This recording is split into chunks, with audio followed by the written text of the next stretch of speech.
மார்க்கத்தை பாதுகாக்க வேண்டும், பிற மார்க்கங்கள் ஒவ்வொன்றுக்கும் கண்ணியம் அளிக்க வேண்டும் என்பது இஸ்லாத்தின் அடிப்படை போதனையாகும்.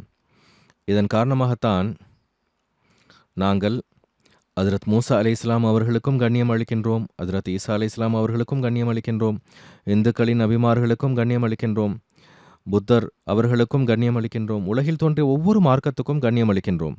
இன்னும் கூறுவதாயின், நீங்கள் மனிதர்களுக்கும் கண்ணியம் அளியுங்கள், அவர்களுக்கும் மரியாதை செலுத்துங்கள் என்ற கட்டளை உள்ளது.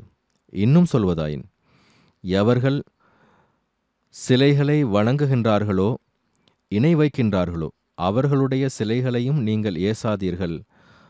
அவ்வாறு செய்தால் அவர்கள் இறைவனை ஏசுவார்கள் என்ற அளவுக்கு திருக்குரானில் கூறப்பட்டுள்ளது. இறைவனை ஏசும்போது பிறகு அதன் காரணமாக உலகில் அமைதியின்மை ஏற்படும், சண்டை சச்சரவின் சூழல் உருவாகிவிடும். எனவே இதுவே இஸ்லாத்தின் போதனையாகும். இதன் அடிப்படையில்தான் எங்களுடைய பள்ளி வாயில்கள் கட்டப்படுகின்றன.